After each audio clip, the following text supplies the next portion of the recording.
Years 1861, 1862, 1863, 1864, 1865, or return to the main page. The following is a list of engagements that took place in 1862 during the American Civil War. During the winter and early spring of the year, Union forces gained several successes over the Confederacy, seizing control of Missouri, northern Arkansas, Kentucky, and western Tennessee, along with several coastal areas. Confederate forces then launched counter-offensives into Kentucky and Maryland, both of which end in Union victories. History. In the Eastern Theater, the Union Army of the Potomac, commanded by Major General George B. McClellan, was transported to Fort Monroe in April to begin an offensive against Richmond, Virginia. Convinced that he was outnumbered by the Confederate Army of Northern Virginia, commanded by General Joseph E. Johnston, McClellan advanced cautiously, taking nearly a month to capture the Confederate offensive works near Yorktown and an additional month to march westward, and arrived just outside Richmond. Here on May 31,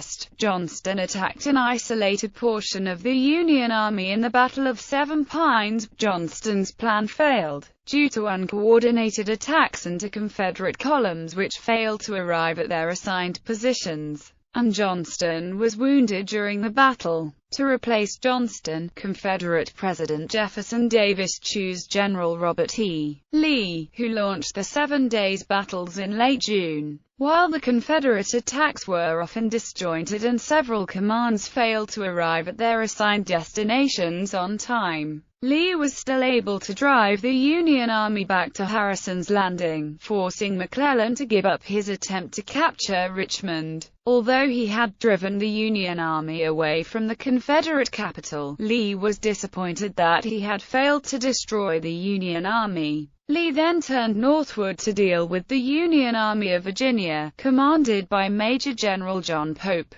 planning to defeat Pope's army before it could unite with McClellan's army, which was arriving in northern Virginia from the peninsula. During the Second Battle of Bull Run, Lee routed Pope's army and then invaded Maryland, hoping to seize supplies from Union territory and also hoping that a major Confederate victory in Northern Territory would secure foreign recognition for the Confederacy. However, McClellan attacked Lee through the passes of South Mountain and forced Lee to call off his planned invasion of Pennsylvania, instead concentrating his army behind Antietam Creek. Neither army gained a victory at the Battle of Antietam on September 17, but Lee's retreat back to Virginia gave the Union a strategic victory in the campaign. During October and November, Union President Abraham Lincoln pressured McClellan to launch an aggressive campaign against Lee, but McClellan refused, instead moving slowly and demanding supplies.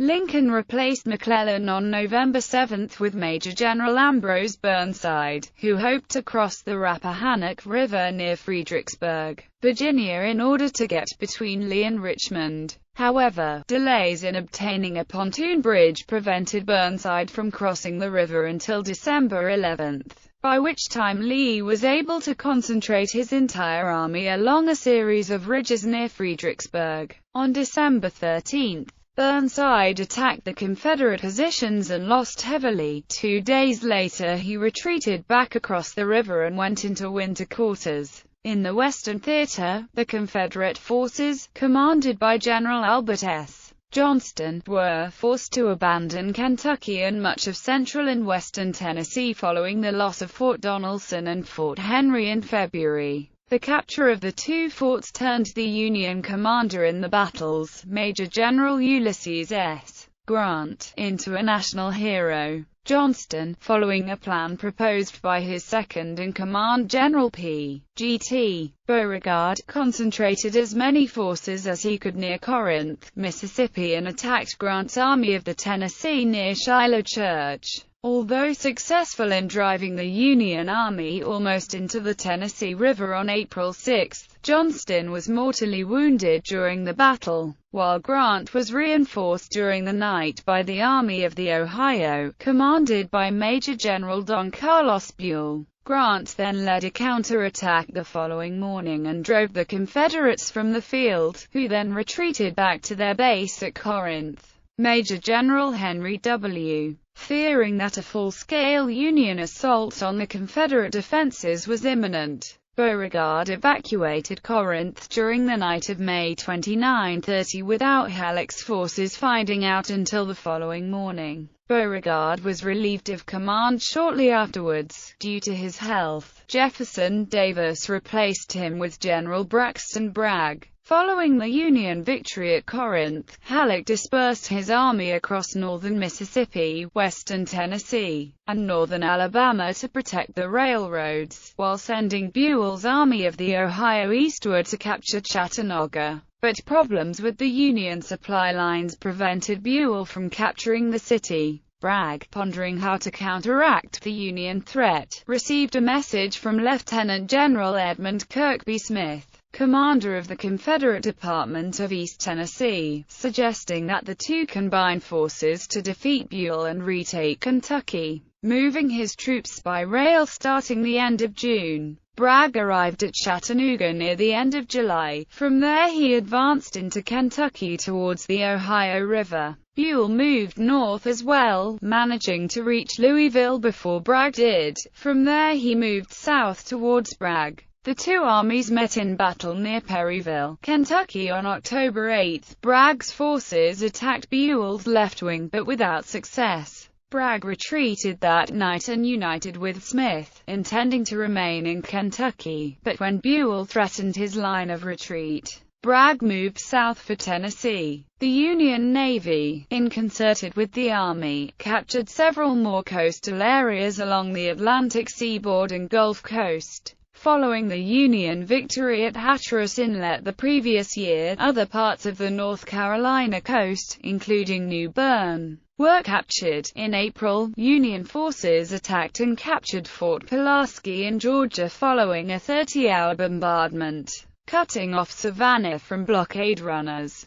This victory left Wilmington, North Carolina as the only major Atlantic port to remain in Confederate hands. Several ports in Florida and along the Gulf Coast were captured as well, including Apalachicola and St. Augustine in Florida and Biloxi, Mississippi. In April, a Union squadron commanded by Commodore David Farragut ran past Forts Jackson and St. Philip near the mouth of the Mississippi River and forced the surrender of New Orleans, the largest Confederate port city in both population and in trade volume. In the Trans-Mississippi Theater, the Confederates launched several offensive campaigns, all of which failed. In late January, Union Major General Samuel R. Curtis maneuvered the Missouri State Guard out of the state and into northwestern Arkansas, due to a shortage of supplies. Curtis had to halt his advance in the area of Pea Ridge. In response to the Union advance,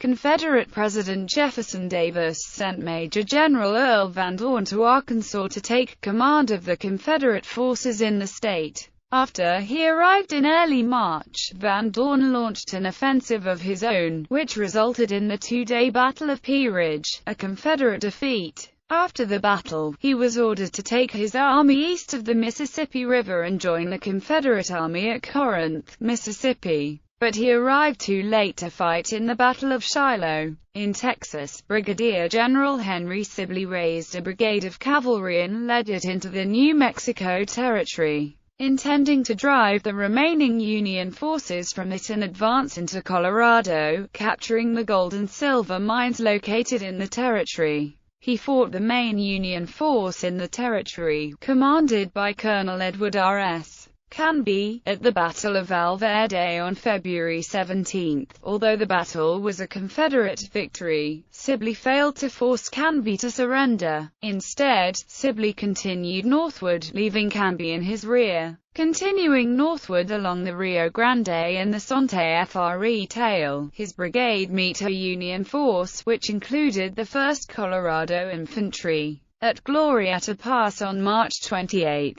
The Confederates again drove the Union force from the field, but during the battle a Union detachment burned most of the Confederate supply train, along with most of their supplies. Engagements.